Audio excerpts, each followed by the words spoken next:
Hi, welcome back. And I am Midori Verity, relationship coach. And today we are going to be talking about how to change your mindset, that little recording in our head that keeps us from reaching the goals that we want to have as far as our fitness and our health goes. We have a very special guest. Her name is Novello.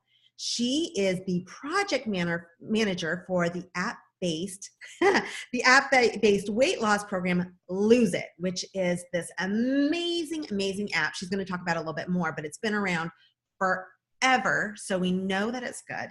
But on top of that, she is a nutrition and behavioral change expert.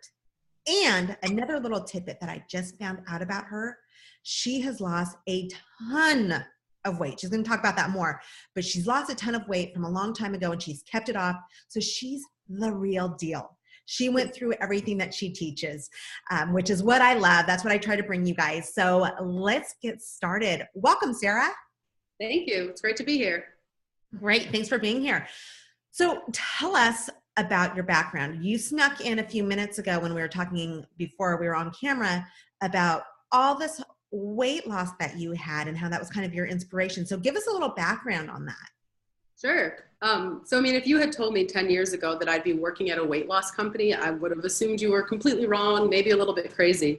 For my whole life, probably for the first 25 years of my life, I was very overweight. Highest I ever saw on a scale was 315, but who knows what it was, because when you're that big, you don't want to get on a scale. And honestly, there's some scales that you can't get on because they have a max weight limit. But I got to a point after college where I realized, I'm not super happy. I can't control everything about my life, but I can control how I treat my body. And if I start treating my body better, that's one thing that might teeter the happiness scale. So I'm sort of a dork by nature. I would stay up all night reading journal articles, reading about weight loss, reading people's blogs and personal stories, and sort of translating all of that knowledge into something that worked for me. I was tracking my food. I was, chatting with people online who were going through similar things. And it all added up to about 120-pound weight loss over the course of a few years. During that time, I realized that I love this stuff. This is you have to find what you stay up late doing and then see if you can turn it into a career. So that's what I did. I left my job. I went to school for nutrition and public health and behavior change, which was great. I've been working at Lose It now for a few years, where I feel sort of so lucky and just so lucky to be able to talk about weight loss and help people make weight loss easier, because it's so hard. It's something that I struggle with. And the biggest, if you can help other people overcome the biggest struggle for yourself, that's huge. And that's what I try to do. That's awesome. So for 25 years of your life, you felt like you're very overweight, or you had a problem, you struggled with it. I was probably like 270 pounds when I was 17. Like, I was always very overweight. I was always eating, hiding giant bags of M&Ms in my room. And I told my mom, I said to my mom, it's just not fair. All I eat is turkey sandwiches and carrots, and I'm so overweight. And she's like, you're not fooling me, kid.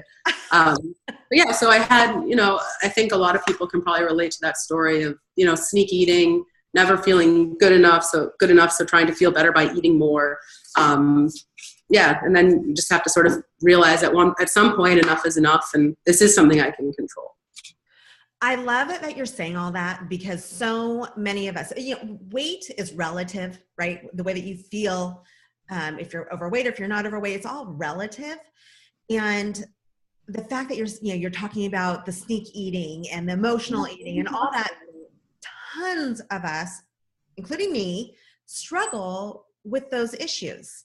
So what did you do? You mentioned that, you read all these blogs, you were doing a ton of research into it, but what did you find was kind of the thing that really, give us 2 or 3 tips that you felt really helped you make it a permanent change? No matter what, tracking your food. Just if you binge on something, the next day, write it down. You're owning it. You're saying, you know what? Yes, I did slip up here, but I'm accounting for it. That's true. It's okay. And by logging it, by writing it down, you help to sort of get over it. And then the next time before you feel a binge coming on, you might say, well, if I do this, I'm going to have to log it, because that's what I've committed to doing to myself. And that might sort of help negate the binge a little bit. Also, to really take account of how you feel after you've eaten some really bad stuff. Like you feel terrible, and the next day you feel terrible. You're putting your body through a lot of work. It has to process all these things. It doesn't really know how or want to. So recognize that while that you feel good in a moment, you're going to feel bad for like probably 16 hours afterwards. And one of my absolute favorite things for making weight loss, food management, all of that stuff easier is just really frequently weighing yourself. I weigh myself every day. All the research now is supporting this, saying, yeah, for a long time it sort of seemed like weekly weighing was right, but that's not the case.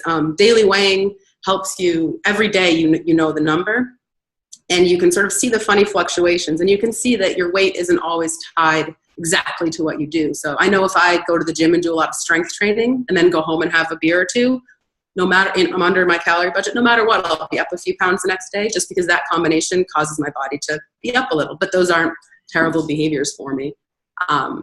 Daily weighing is also great, because if you're going to bed, like if it's the end of the day and you're like, well, I know I have to step on the scale tomorrow, you might not, eat the extra cookie before bed because you're just reminded to stay on track. It's just a good number to always have in your head. And our Lose It data shows that's the number one predictor of success, is frequently weighing yourself. If you're going to do one thing, it's frequently weighing yourself, which is really cool. Yeah. Oh, that's so much pressure. It's not though, because when you see that number every single day, the number doesn't mean as much. If it's a number you see once a week, it becomes a ceremonial thing of, well, I have to step on the scale and that number is going to define my progress, like define how my week has been. But if it's just a part of your, like, you brush your teeth, you get on the scale, you get in the shower, it doesn't define you as much. The number isn't as damaging as it is if it's once a week. And it's sort of funny, like I'll go do strength training and then I'll weigh more the next day and I laugh. I'm like, yeah, okay, body, you think that was bad? Like, it shows you that the scale isn't the best measure of your success or of your day-to-day decisions.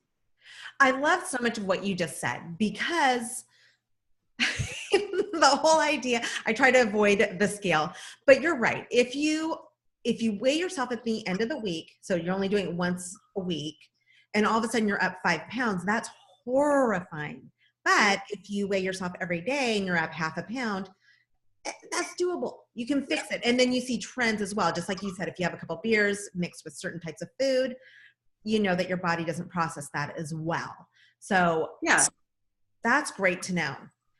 Yeah, it blew my mind when I found out too, because for a long time I was weighing myself once a week, and like really ceremoniously, like, okay, now's the day, let's do this. And then after I weighed myself, I would then go and eat all kinds of crap because the scale said I was doing well, so now you can justify this. That's just so messed up. It is, and I never thought of it that way. And now I'm thinking of the scale completely different. It's one measure, right? It's just one, like, I prefer feeling like my jeans are fitting really nicely than seeing a few pounds down on the scale. There's a lot of ways to measure your success, and the scale definitely has become this like holy grail of the ultimate way to do this, but it's just one of many. Wow. Okay. What about mentally? I know that some of this stuff, weighing yourself every day, that's a mental thing, but did you go deeper? In my programs and in my teachings, I talk about a lot of brain science and changing your habits so that they become permanent. Did you study any of that? Do you incorporate any of that into your teachings or into what you do? 100%. I often say that weight loss is probably 95% mental and 5% physical, because even the decision to eat healthy is a mental decision. Some things that I really love doing are setting small goals. Like, Sarah, I challenge you to eat 2 vegetables for breakfast every day, or just go for a walk like half an hour whenever you can, or even just like while you're brushing your teeth, do a few squats. If you do, like, I set up these like little funny challenges for myself. And then when I accomplish them, like I sort of celebrate, like I make this, oh, I feel great about myself. Oh, okay, maybe I can justify, I don't know, just like find some little treat yourself, not a non-food-based reward that makes you feel really good. Something that I also really like doing is sort of defining what you do. So like someone sent, we received a bunch of packages recently, like thank you packages that were full of chocolate, which is sort of strange to send a weight loss company like, thank you for doing business with us, here's a bunch of chocolate. But in my head, I just say, no, this week I don't eat, like I'm not eating those kinds of foods. That's not the kind of food I eat. And if I do, it's something I prepare for. So sort of setting rules for yourself, like that works really well for me. And I've heard it work for a lot of other people, sort of defining, this is what I'm going to do. That's not a part of my plan. Like this extra chocolate isn't part of my plan today. So I'm just not going to do it. And preparing yourself for these situations when you'll be tempted. So when you come up to the situation, you already know how you're going to handle it. Ooh, that's good. I mean, if, that before Christmas. I know, right? So if you said, okay, so I have this party coming up with my friends. I know there's going to be a lot of appetizers out and like a bunch of drinks, but there's going to be like appetizers all over the house. There always is when I go there. It's not a big deal. They're just appetizers. I've had them 100 times. I'll have like anything that is a fruit or vegetable, and I'll put it all on a plate before I eat it, which is shown to help you eat less. So sort of preparing for these situations that are going to be hard makes it a lot easier to tackle them, because you know where there's going to be extra food, and you can just say, yep, it'll be there, and that's fine. I don't have to react to it like a lunatic. I can just be like functioning like normal person around food. I don't have to go crazy.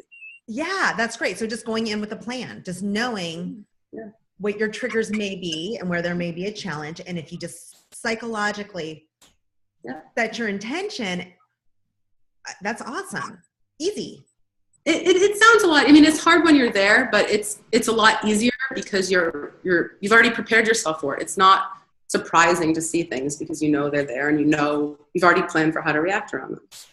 And also, I think the more you do it, the more it becomes a habit, and you just kind of get into that mental program that, okay, this is. That's how you build. That's building a new habit. That's what behavior change is about. Sort of conditioning yourself, tricking yourself to the things that you know are what you should be doing, rather than the things that you sort of want to do, even though they're not the best for you. So it's, for a while, you might have to force yourself. No, okay, so when I see. When I'm going to the salad place to get some lunch and there's a bowl of bread, it's going to be there. Like you can have the bread while you wait in line. Oh, the lights just turned off. You can have the bread while you wait in line. And I know that's going to be there, but that's fine. I don't have to eat the bread. Or initially you make a rule saying, I'm not going to eat that bread. And then after maybe a few weeks of going there and like trying really hard not to eat the bread, you don't even want to eat it. Right. Yeah. Just like you said, conditioning. It's all about the mental. It's like exercise. The more you do it, the easier it becomes. My favorite exercise trick, I call it the 10-minute rule. If there's a day you have your gym bag with you, you're supposed to go after work. You don't want to go to the gym. It's terrible. You don't want to go. You have to go for 10 minutes. That's it. Go there, put on your gym clothes, just do a 10-minute workout. And after that you can leave. But you won't leave because you've already gotten yourself there. So if you sort of make this 10-minute rule, if I ever come up to a workout that I don't want to do, I don't have to do it. I just have to do 10 minutes of something. That will usually turn into a whole workout anyway. I love that. That's great. Okay. So I also know that you are a data expert. Like you just studied data on weight loss and nutrition and all of that. And through Lose It, you guys have really kind of perfected the whole science behind it because of data-driven information. So give us some of those things that we all need to know that will help us. Sure. So something I've been looking at a lot recently is sort of the power of small goals and how can the data support those. For the new year, we had all these people saying, I want to lose 25 pounds. And we say, how? Like, what are you going to do? Like, I'm just going to lose 25 pounds. I'm like, that's great. Like, just like you're going to cut off your leg. Like, how are you going to all of a sudden? So we were looking at the data and saying, okay, the people who did reach their weight loss goals last year, small behaviors they did every day. What small data-driven suggestions can we make? And so we found people who met their weight loss goal last year. They were weighing themselves 3 or 4 times a week. They were logging their food 4 or 5 times a week, so not every day, not crazy logging. They were going to the gym. They were exercising 3 or 4 times a week, and they were doing all of this for about 5 months total. So it's really these small little things you do that can help you reach your goals, rather than saying, oh, I'm just going to lose 25 pounds. If you instead say, you know what, I'm going to weigh myself 4 times a week, that's a lot easier to do, and you know when you've successfully accomplished that goal. And it's also likely to help you with those 25 pounds. Wow, that is, that's good to hear. Because instead of thinking, it's the same idea. I teach about 90-day goals, and it works better than 12-month goals, which before in business, you always hear 12-month, 3 years, 5 years, 10 years. But when you chunk it down and you make it smaller, it doesn't seem as overwhelming. Yeah, and if I told you, you know what, just try to eat vegetables for dinner 4 times this week. That's easy. You can do that. That's not as overwhelming as me saying, just will you please eat healthier? It's not like eat healthier isn't defined. It's not something that you're like, okay, this is a tangible thing that I can envision myself doing. But eat vegetables for dinner 4 nights a week. That's a tangible thing you can envision yourself doing. So sort of reframing your goals and your mindset from these big lofty things of lose a bunch of weight or eat healthier to these small like things that actually are behaviors you can do. And you know when you've successfully done them. And that makes a huge difference. Wow. Okay.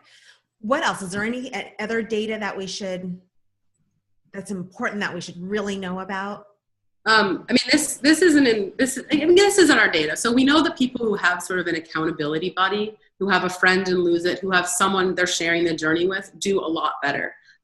Which makes a ton of sense. When you have someone to go to when you're struggling, when you have some great success, you're more motivated. You feel better about yourself. And when you're sharing the journey with someone, that's really good. So we see that folks who have friends attached to their Lose It account do really well. We hear a bunch of success stories where someone's telling us, we had someone recently, this woman Rose and her husband Steve, who together lost a lot of weight, and they said, having each other. I know for me, when I was losing the bulk of my weight, it was strangers on the internet. I was too shy to tell any of my friends I was trying to lose weight. It was funny. After I had lost like 80 pounds, someone said, "Have you lost weight?" And I was like, "Are you kidding? Are you not?" A lot. Yeah, it's a lot of work. Because it's not always easy to talk about. But if you can find that one person or that one outlet, even if it's a stranger on the internet, who you can honestly share your feelings about weight loss with and your struggles and your successes, that makes a huge difference. Our data supports it, all the research supports it, and the stories we hear from our members support it as well.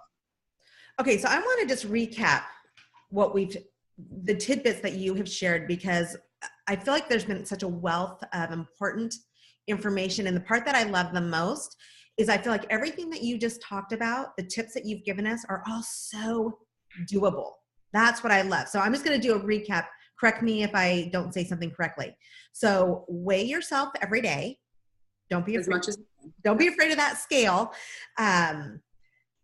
Do small habit changes instead of thinking of things as such a big, instead of thinking I'm going to lose 25 pounds, what little small habits can you do each day to help you get there, such as eating vegetables for breakfast or whatever it is, small little changes.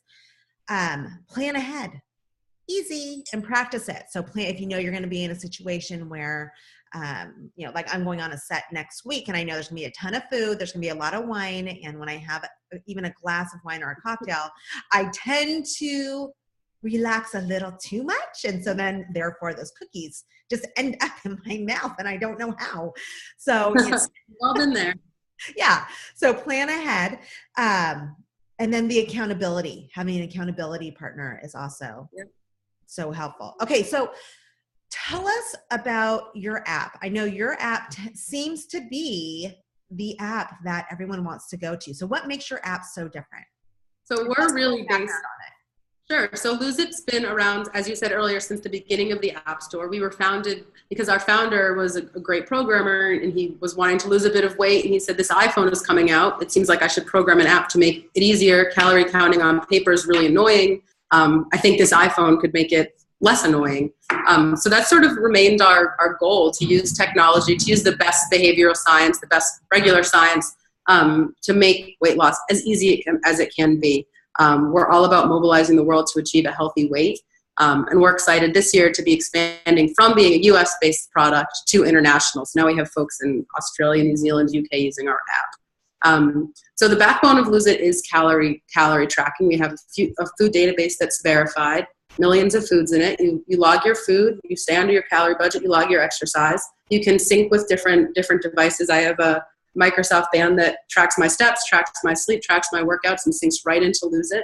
You can connect with friends, you can join challenges. We have some really cool features that analyze all of the data we have and give you suggestions. So it's called patterns. It will say, Sarah, we've noticed that on days when you have salad for lunch, you tend to stay under budget. Now that's an obvious one. But so we work to use the data that we have, that you give us, to give you really good suggestions. It's a comprehensive weight loss app. I love it. I'm so proud to have a part in this product that I really think is the product that will really help people. Yeah, awesome. And just so everyone knows, if you go to our website, MidoriVerity.com, we have her link, or we have the link for Lose It. So you can download it and start using it today. So make sure you go to our website to see that. Thank you so much, Sarah, for all this information. But before you go, we have our truth or truth game. Are you ready? I'm ready. Bring it on. Okay. Okay, so now just pull it up.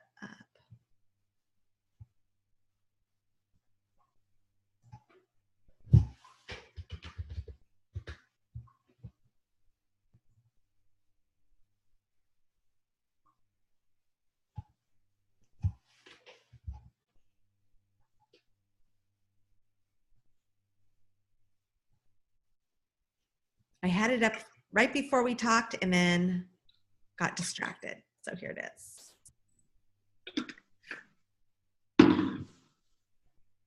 Okay, so editors, cut that part out, and we are going to start on the game. So the music gets cued in now.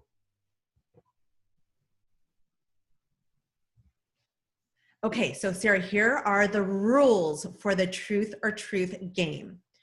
You have to answer honestly. We have no passes. We are brutal here. We give no passes. So you have to answer each question and just have fun. You ready? All right, let's see. Okay, great. First question. Who is the hottest celebrity of all time? Bradley Cooper? I mean, I'm an old school Christian Bale girl. Like Christian Bale from Little Women, love of my life. Yeah? Okay. All right. That's good to know. Okay. What's your idea of the best date? Going to the beach, a romantic dinner next to the fire? Well, my absolute favorite like day date is, going to the beach, and then going to a little place next to the beach. This beach I go to, it has a little like dive bar next to it that has a live band that goes on at 4. So it's just 4 hours on the beach, and then like a rum punch and a live cover band. It's the best day.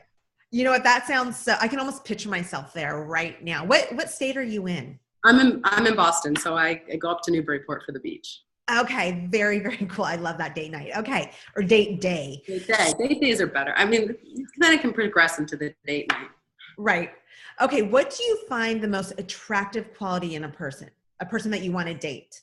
So integrity, humor, a fat wallet, or someone who always says super nice things to you? Probably integrity. I don't really care about a fat wallet or being constantly told how beautiful I am. So, I mean, for me, it's someone I enjoy being with the most, or just you look forward to talking to them every day. Okay, great. Okay, what pickup line would work best on you? Number 1, I want to live in your socks so I can be with you every step of the way. Number 2, if you were a vegetable, you'd be a cucumber. Number 3, I seem to have lost my phone number. Can I have yours? I mean, probably number 3, because it's so corny. I would probably respond, are you the kind of person, I'd be so surprised that person existed. That I would at least talk to them. You know what? I agree with you. At least it would open up a conversation. I mean, any of them would open up. I'd probably be like, is that real? Like, is that how people talk? But, okay, let's talk. I'm really curious about who you are. That's good. Okay, so something that would be interesting, at least. That's the best date tip. Something that's interesting or catching you off guard, right? Okay, yeah. The best invention: Spanx, lip gloss, caller ID, or internet dating? Internet dating. That's how I met my fiance. And it's so funny. People for so long didn't talk about internet dating. My parents met through a mail-based dating service, but they lied to us and told us they met through friends. So this whole like internet dating or any matchmaking service being taboo, it's great. Yeah. My dad and his wife, that's how they met too, is internet dating. I think it just kind of clears a lot of the crap out of there. So it does, exactly.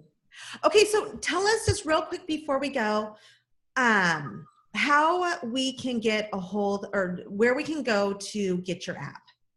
Yeah, so Lose It's available for iPhone and Android. We have We're also available on loseit.com. So if you just search for Lose It in your app store or on Google, you'll find us. Okay. And it can seem super overwhelming to download a weight loss app. It doesn't have to be. Your goal for day one is just log your food. Just see what you're eating and get a tabs on it. Your goal for day two is do it again. It doesn't have to be this overwhelming big thing. If you're curious, just give it a try. It's kind of fun. It turns into a bit of a game after a while. And just like you said earlier, keep it simple. Don't make it too overwhelming. Just make it easy. And again, I mentioned it earlier. You can go to our website, MidoriVerity.com, look for this podcast, and that is where you will find her information. So, Sarah, thank you so much for being here with us. It's been a wealth of information. I love, love, love what you were talking about because, quite honestly, I haven't heard many of these tips before. And I am thinking, oh my gosh, I should have weighed myself this morning at the gym, but I know I was avoiding it. Total transparency. But tomorrow when I go, I will weigh myself and I'm going to start doing that. I love that. Yeah, so it's super easy and it can have a huge effect. Yeah, I appreciate it. So again, thanks so much, Sarah. And I look forward to seeing everyone else next time.